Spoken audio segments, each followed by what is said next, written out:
Hello, everyone, and welcome to What's Wrong with the Podcast. Today, we have the pleasure of speaking with Uzoma Orchingwa. Uzoma is the CEO and co-founder of Ameelio, a free-to-use communications and education technology to create a more humane and rehabilitative correction system. Uzoma holds a Master's of Philosophy degree in Criminology from the University of Cambridge. He is also a joint degree student at Yale Law School and Yale School of Management. He has received a Gates Cambridge Scholarship, Truman Scholarship, and Paul and Daisy Soros Fellowship for New Americans. His technology nonprofit has garnered funding from tech luminaries Vinod Khosla, Jack Dorsey, and Eric Schmidt.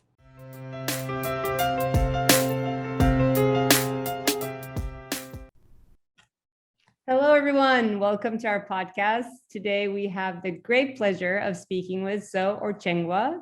So welcome. Uzoma is the CEO and co-founder of Ameelio, and we're very happy to have him here today. Thank you so much. It's an honor to be here. Thank you for giving me the opportunity. Well, please tell us more about yourself and your background. Yeah. So I was born in Chicago, Illinois, to Nigerian immigrant parents. We subsequently moved back to Nigeria when I was around 6 months old. We moved back to Aba, Nigeria. And that's where I lived till I was around 8.5 years. And we moved back to the US. We moved to Hartford, Connecticut first, and then subsequently moved to West Hartford, Connecticut after my mother learned that the public school system was a lot better in West Hartford. So that's kind of my origin story. So I've kind of always felt that I have two homes. I have two homes. Born here, spent the early part of my life in Nigeria, but came back, and so very much a Nigerian American. Yeah. I, as a Turkish American, I call it like the in-betweeners. So it became a nickname of tweeners. Like we have two homes and never really like settle in one and always have a mind for the other two. So happy to meet another tweener. So I would love to hear about, I guess, the problems that you've seen maybe growing up in where you did in US, and what kind of maybe gave you the early ideas of even starting an organization like Ameelio. Yeah, I'd like to take a step back a little bit further to my upbringing in Nigeria, because it's kind of there where I think my passion for addressing issues of poverty, addressing issues of inequality really began.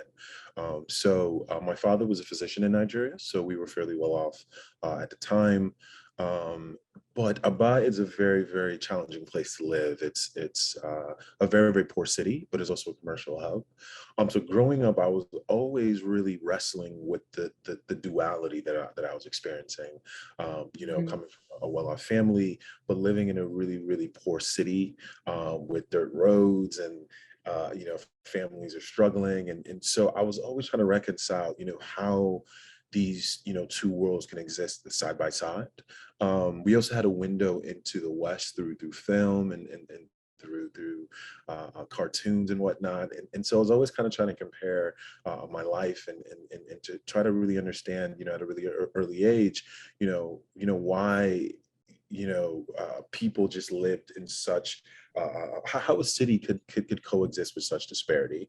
And I think that was really the beginning for me. Subsequently moving to the US, I still really was wrestling with those questions. Why was it that chance played such a profound role in our lives, right? That the parents were born to, the communities were born into, have such a profound effect on our life outcomes. And so, my vision for the career that I wanted to have really started to take shape as I was growing up here. So I mentioned earlier I was born when we moved back here, we moved to Hartford, Connecticut. It's the capital of Connecticut, in a very, very poor city. They've been struggling for some time. So a lot of my friends growing up were unfortunately incarcerated. And that was kind of my first exposure to this issue of mass incarceration. I really wanted to figure out what was the source of this problem and possible solutions to solving it. So after I wrapped up my undergrad degree in philosophy, I actually decided to go to the University of Cambridge to study criminology. And my chief reason for doing that was I really wanted to dissect U.S. mass incarceration, understand the causes, its history, and also compare our criminal legal system with that of other peer countries like Germany and the Scandinavian countries who had far more humane systems and much lower recidivism rates. And so at kind of the end of that work, at the end of my master's work, I realized that um, almost all the focus when we talk about criminal justice reform is placed on policy and legislation and addressing sentencing reform and the power of prosecutors. Pretty much all our focus is on that. And I think that's very, very important, right? If we don't have terrible laws in the books, it's going to be much harder to have such a bloated criminal justice system.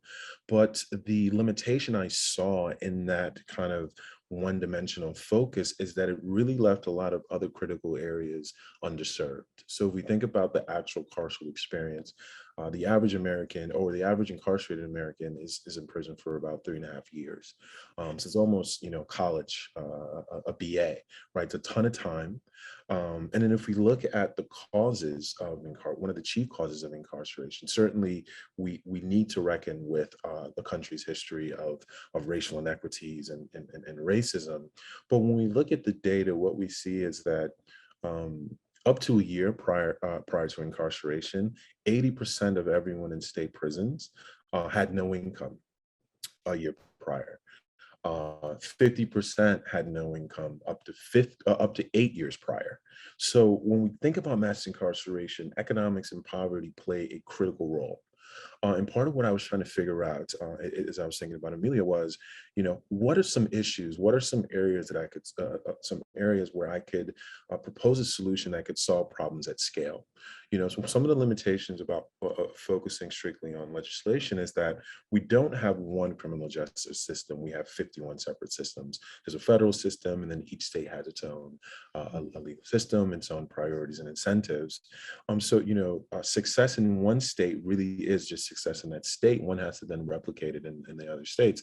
So what I was trying to figure out is there a problem in this broader system of mass incarceration that can be solved at scale? And I identified prison communication. I was doing a lot of research, looking at work by the Prison Policy Initiative, Ver Justice, and Brandon Justice Center, and other kind of leading groups. And what I learned was that there was a huge prison industry. There are thousands of companies that profit off of incarceration, but at the top of that list are two very predatory prison communications companies. They are valued over $1 billion. They bring in more than $1.2 billion every year, and their business model is exploiting and charging really low-income families that have no other method of connecting with their families, exorbitant fees for contact. And what that really does is that it not only severs critical ties that families need to make, that the incarcerated need to maintain in order to succeed post-release, but it also hampers the ability of educators and reentry organizations and other really critical resources from gaining access to the incarcerated, because they also have to pay that toll. So my theory was, why don't we just build an alternative, right? There's so many other free communication services that we have access to on the outside. We're talking on Zoom, there's WhatsApp, there's Facebook Messenger. There's so many tools for us in the free world. It didn't make sense to me that folks who are most vulnerable, who really need connection the most, have to pay up to $1 a minute or $1 per e-message to stay connected. So my theory was, let's just build an alternative and let's disrupt this industry and push out the bad actors. And it's easier said than done. I wasn't technical, obviously, and so I had to I had to find a technical co-founder who together we could kind of build out this vision. And that was the origin of Ameelio, and I'm excited to kind of dive into more details later. No, this is fascinating, and it kind of makes me think, going back to like maybe the irony of we say correctional facilities, but what are we really correcting if we are putting people away and really setting them up for failure?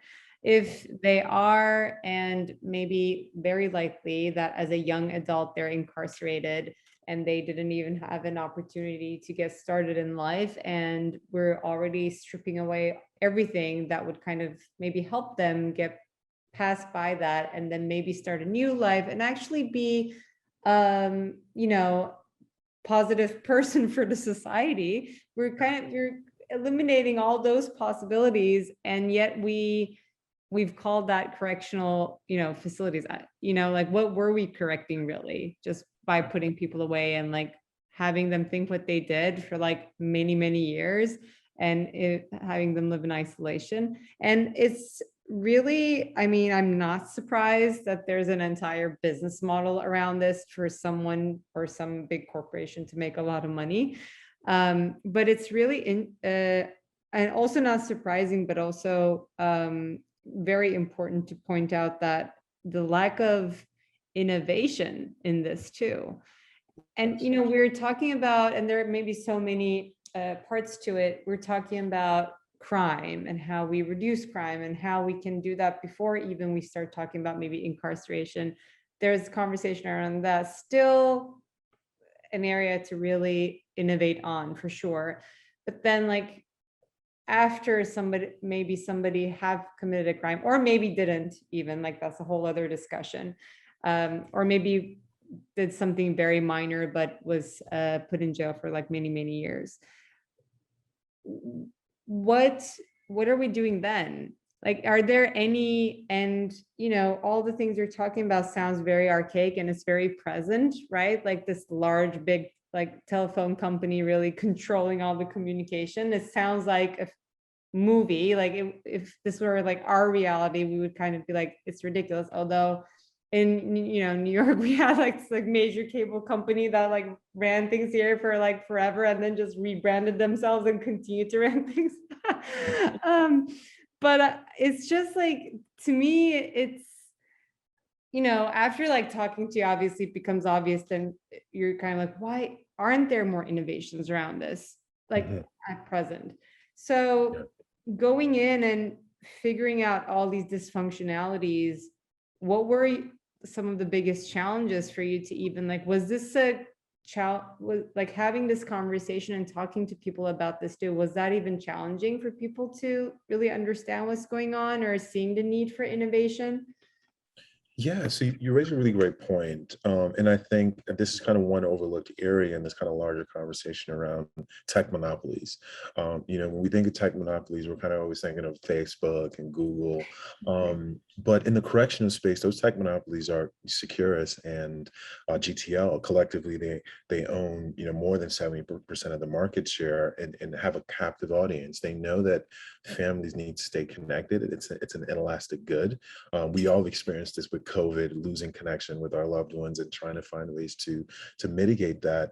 But for folks, for the 27 million Americans with incarcerated loved ones, this is a problem that they experience day to day. And so I think the lack of innovation in this space is the result of several reasons. One is that, incarceration, prison, it's not a sexy issue, right? When you're thinking about really talented software engineers at Caltech, at Stanford, a lot of it seems like the way we think about software innovation is that it's really about monetizing, right? It's really about kind of figuring out that, how to make life a little bit more comfortable for the folks with wealth, right? And that's the evidence to which you could, you go public with your IPO and you become wealthy, but not enough folks, I think, are focusing on really intractable social problems and trying to apply their talents to solve them. And so I think there's a larger conversation that needs to be had around, what are the downsides of having some of our brightest minds not working on these challenging issues, but instead, figuring out ways to get us to click on ads or getting us to like something or, send an emoji. Yeah. There's that larger conversation. But I also think that one needs to talk about philanthropy. I think one of the really challenging problems one of the main problems we've had is raising the capital to be able to build out our system, build out our team, and really be able to disrupt this predatory industry. So we all talk about mass incarceration. We all know that it cost us $80 billion a year, and that's not even adding up the social costs. Yeah.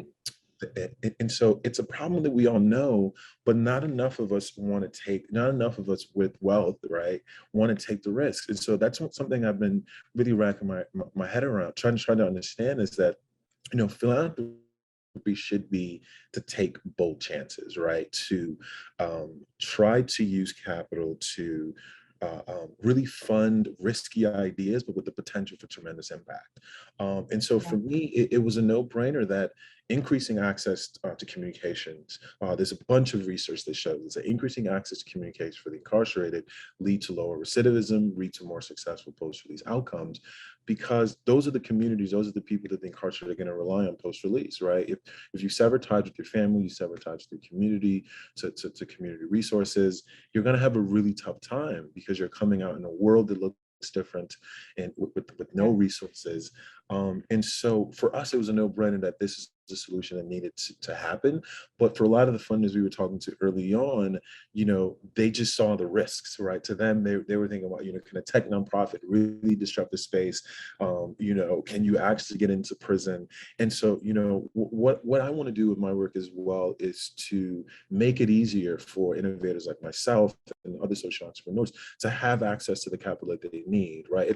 You already have a tough time trying to build and solve a problem, but then when you add upon that, countless hours of pleading and begging philanthropies to give you the resources you need to get started, it almost makes the work impossible to accomplish. So I think, there's billions and billions of dollars that are dispersed each year through philanthropy, and I think our philanthropic leaders need to be more risk seeking. They need to be more risk taking, and also I think part of the issue as well is that for a lot of the folks in this space who are doing criminal justice reform, I think we need to be a little bit more humble. We need to understand that there are a lot of folks out there with other talents and abilities that could really help us in the work that we do.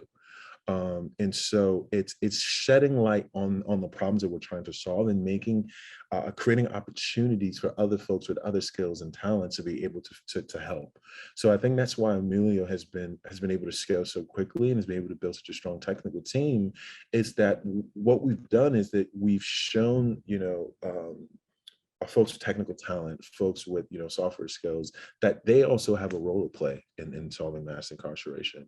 My co-founder Gabe worked at Facebook for 2 summers, had a return offer, but he was really trying to figure out, how can I use my skills to be able to solve problems, real intractable problems. And by connecting with him and educating him around the criminal justice system, he was able to see, yes, like, I have these skills and I've already have experience of working at a large communication company. I can leverage my skills and my product engineering abilities to devise solutions that are really going to help the most folks who are most needed, where it's most needed. So I think, those core issues, this larger conversation around tech monopoly and figuring out where are these monopolies happening that we are overlooking, shedding light on that, getting philanthropy to be more risk seeking and to be more courageous and bold in what it seeks to fund, and not to be overly obsessed with ROI and metrics, right? Identify the problem, identify innovators, and give them that capital that they need to be able to make things happen. And also for us who are actually dealing with these issues day to day, to create more opportunities and more visibility for folks who may not know about the problem and can actually really, really help us.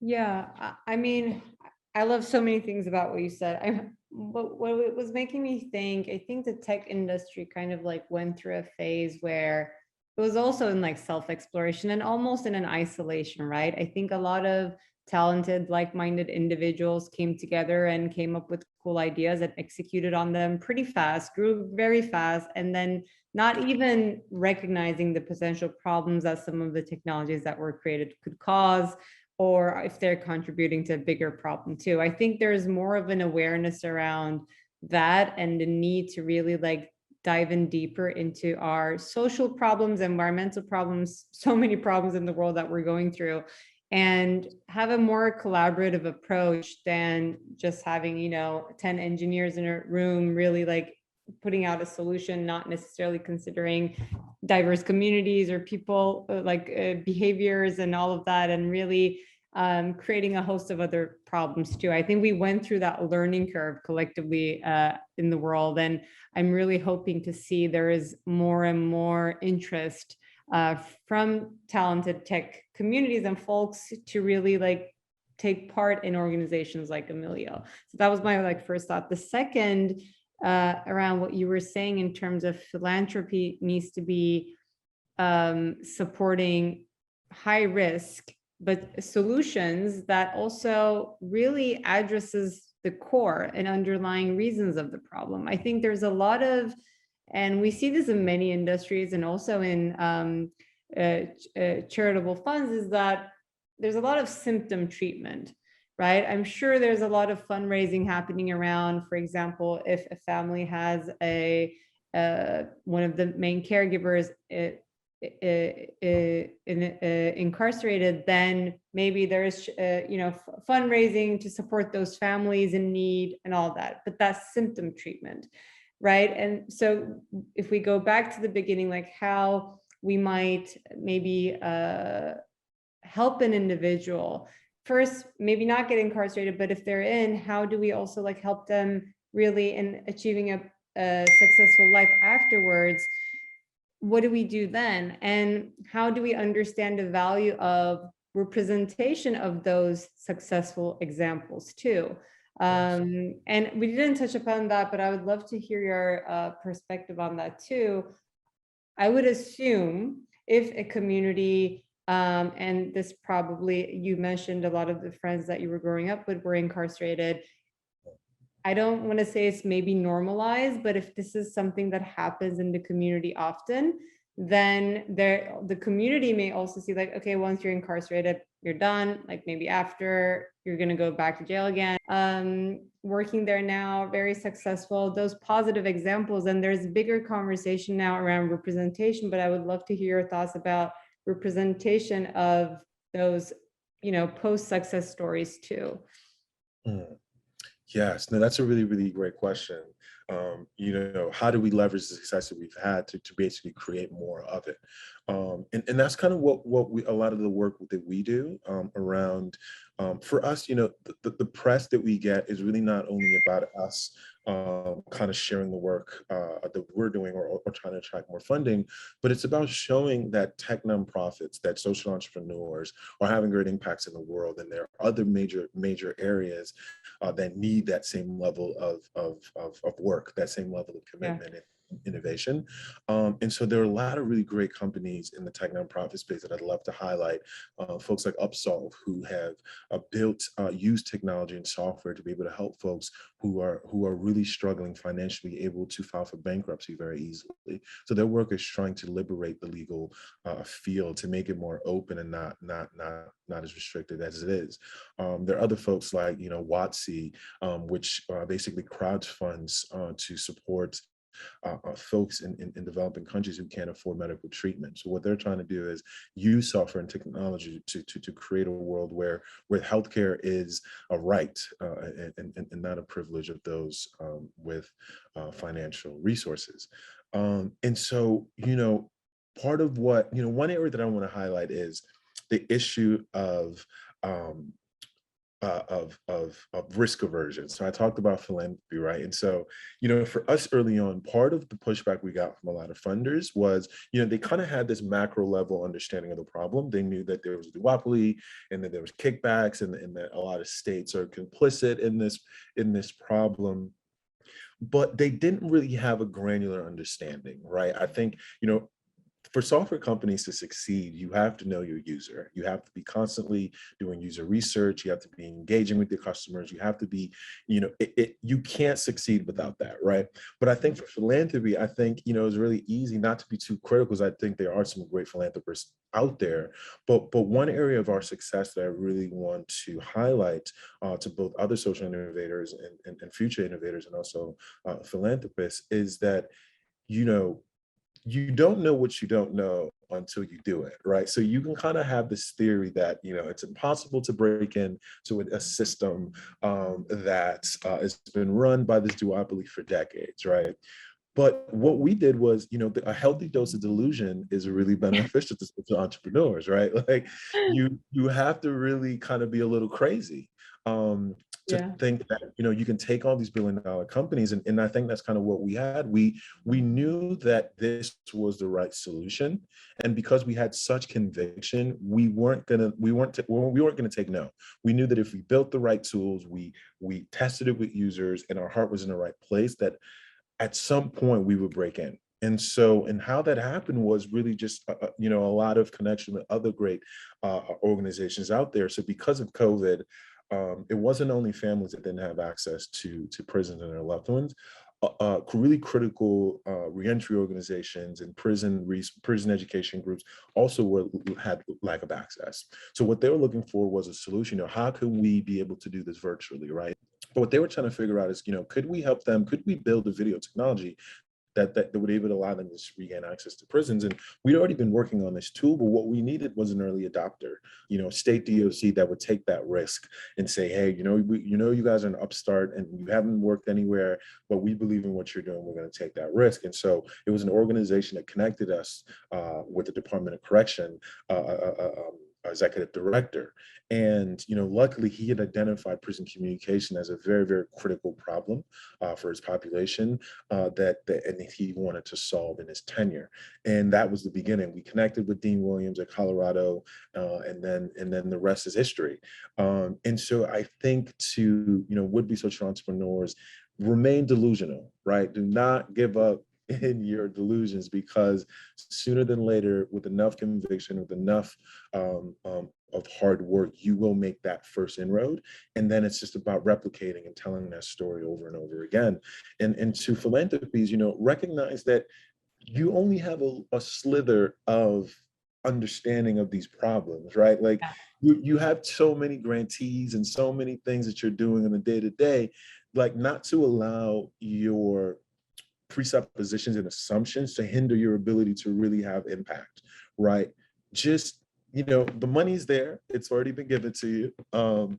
Just be bold, right? Be bold and accept that sometimes it's not going to work, but oftentimes it is, right? If you find the right team, you find the right idea, don't hamper them too much with, give us the metrics and give us the proof. It's like, we're going to support y'all, and we're going to make sure we have the metrics down the line to prove the efficacy of this work, but we're not going to let that limit our desire to support you and help you achieve the change. So yeah.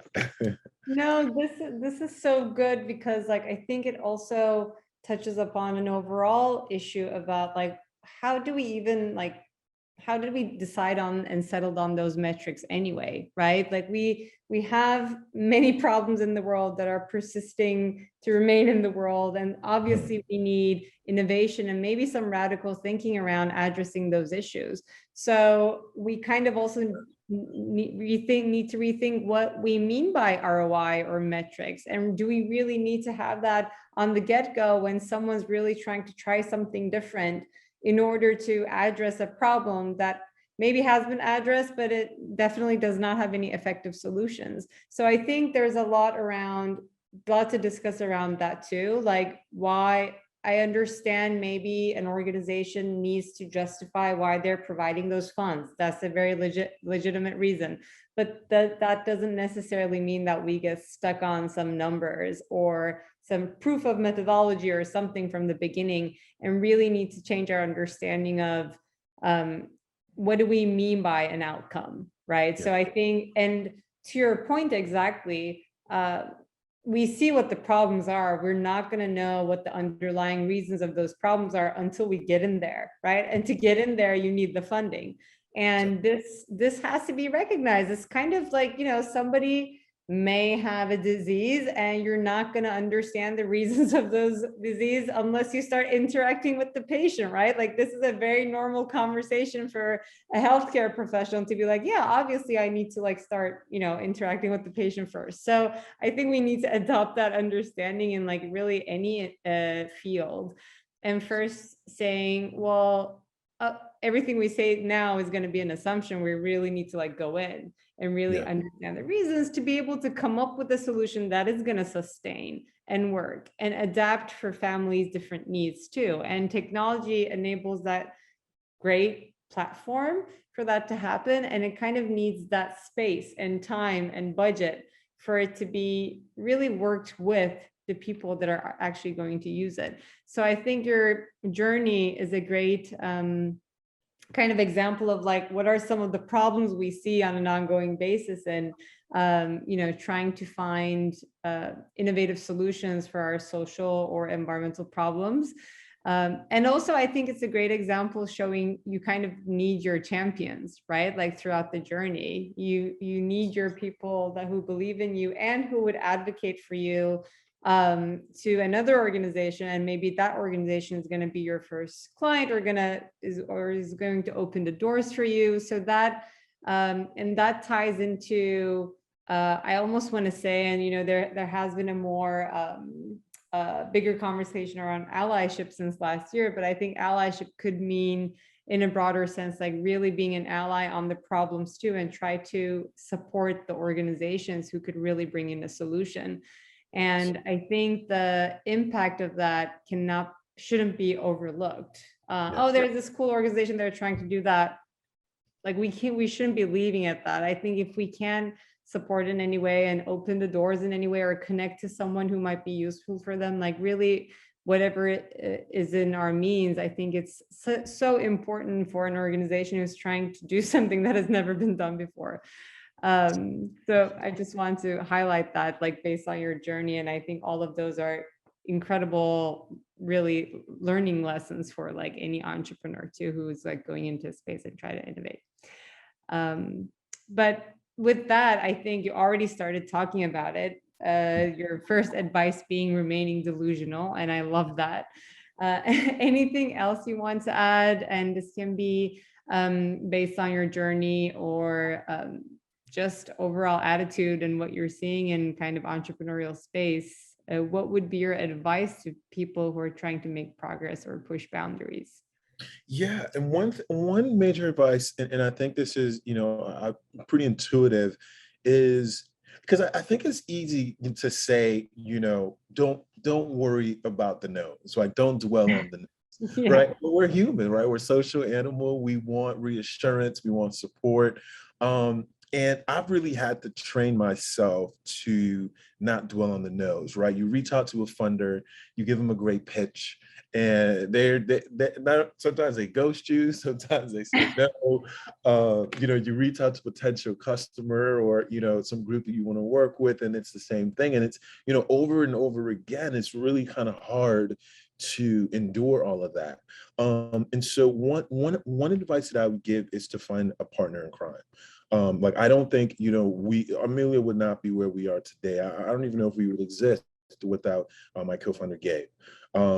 And it's important because you have someone to carry that load with you, but you also have a thought partner, someone that is going to see the things that you haven't seen. Someone has a different perspective. So it's kind of interesting. Gabe is Brazilian, right? So he didn't even know about the U.S. criminal justice system and the problems that they face. But what connected him with the issue was a simple thing: is that communication, being able to stay connected with family and be free of financial exploitation, is a universal truth, right? It doesn't matter if you're from Nigeria or Brazil, wherever you're at. And so I was able to find a partner in crime that had skills that I didn't have, that had a different perspective, but that also could shoulder the load. When we get a no from a funder, I'll be like, "Hey, can you believe these guys? They're not even giving us the time." And it helped me be able to overcome those moments of just struggle. So that's one major advice I give to social entrepreneurs is not only to be delusional, but to find a partner in crime is also delusional with you. And supporting it there. That's such a good point. Surviving a no on your own might be a very lonely journey too. So you need kind of that camaraderie with somebody to vent on that and move forward. So that's such a good point. So this was amazing. Anything you would love to add about what's happening with Ameelio? Anything we should follow? Any announcements? Any news? What's coming next? Yes. We right now we're working on scaling. We launched our free video communication platform in Iowa prisons. We are launching in Colorado this month, and we're in talks with a bunch of other states across the country. So we're really excited about replicating the success that we've seen, and we're also really excited to talk about our partnership with the University of Chicago. So we're working with 3 researchers in the University of Chicago to study our intervention. I mentioned earlier that being so fixated on metrics, it's not great. Like it should complement the work. It shouldn't it shouldn't prevent the work. But we knew that metrics are incredibly important, that research is incredibly important. So we wanted to have an independent party be able to study our work, to be able to highlight what areas have been successful, areas may not have been successful. So it's a 3-year partnership. They're going to be studying the effect of our intervention on mental wellness. There's increased communication, improve the mental wellness of the incarcerated and their families. They're going to be studying our impact on prison infraction and violence. So there's getting access to communications, building stronger bonds, getting access to educational resources. Does it reduce in-prison violence? And lastly, which everyone talks about, is the issue of recidivism. So there's our intervention to help drive down recidivism. Does it help folks be able to rebuild their lives from day one? And so we're really excited about that, and we're excited to be able to share some of that in the coming future. And then the last thing that I would like to kind of briefly kind of touch on is I think for me, one thing that I really want to highlight is, from the outside looking in, right? Like Ameelio has moved really fast. We've raised a lot of funding, but I do want to highlight something that I think kind of underlies our ability to scale really quickly, is that, for all the restrictions and limitation around social innovation and gaining access to funding, et cetera, there's also the issue of privilege, right? And I don't mean it in the kind of typical way that, the way that a lot of us talk about. I really mean like real privilege. So I went to the University of Cambridge. Yale law student, Yale, all these social networks and social capital that I've been able to accumulate made it much easier for me to get the benefit of the doubt from philanthropers and other folks, right? And so I was kind of thinking about it, like, suppose I had went to, maybe the University of Connecticut or, community college, would we have been able to get here? And I think the answer is no. Or we may have been able to get here, but many years from now. And I think that's a really big failure in social entrepreneurship or philanthropy in general, is that let's not worry about these signals, right? These credentials, these things that are kind of a way to de-risk our investments or our work. Let's be bold and risk seeking. And if someone comes to you with a dope idea and they don't even have a college degree, or let's just evaluate the person, their vision, and the problem they're trying to solve at face value. Let's just evaluate it without, these other heuristics. And because I talk to a lot of social innovators out there, a lot of folks who really want to do really important work, and I think they're limited by this. This limitation in our thinking, and I think it makes sense, right? If someone goes to an Ivy League college, the assumption is they're smart, they know what they're doing, but let's, find a way to remove ourselves, to unburden ourselves of those presuppositions, because they're incredibly limiting. So yeah, if you're a funder out there, if you're a volunteer, if you're just someone looking to make the world a better place, just kind of abandon those presuppositions that you might hold and take risks and just see where it goes. That's something I'd love to kind of leave us. I love that so much. And I think we really need to understand lived experiences can be, if not more, equally as important as professional experience and maybe branded education stamp. We really need to recognize that people who are close to the problem could have the real solutions. And if we do have the privilege, finding those people to team up with and collaborate with as well, to really bring them into an opportunity that they might not have otherwise. And going back to kind of like what we talked about allyship in, in this way, maybe. I think it's really important to, for you to, like, you're already, even though you had that privilege, you're recognizing that, and that problem. And it's important for, for all of us to have that collective awareness, and really valuing lived experiences as well. And in fact, I would argue maybe if you're in a community college, you're much closer to a community and probably have like good rights. Exactly. But maybe that's another episode. But thank you so much, Zoe. This was so great. And we very much looking forward to like publish this and follow your progress. I hope maybe we connect like, well, we'll stay in touch, but when we talk like 5-10 years from now, you will have really like disrupted what's going on and set an example to other organizations that are trying to do social innovation. Exactly. Thank you so much for the opportunity, and we'll definitely be in touch. And yeah, really glad to have this opportunity to share our work and hopefully inspire some folks out there to jump in. Yeah, thanks for joining. Have a great one. Thank you. Talk to you soon. Bye. And that is this week's episode of What's Wrong with the Podcast. To make sure you never miss an episode, subscribe to our show on Apple Podcasts, Spotify, or any other podcasting platform. You can also subscribe to our YouTube channel. Links can be found in the episode description, and you can also find them on our website, podcast.what'swrongwith.xyz. If you found value in the show, we would appreciate if you could rate us and leave a review, or you can simply tell your friends about us. For more details on our guests, follow us on Instagram and Twitter. Don't forget to join us next week. Thank you for listening.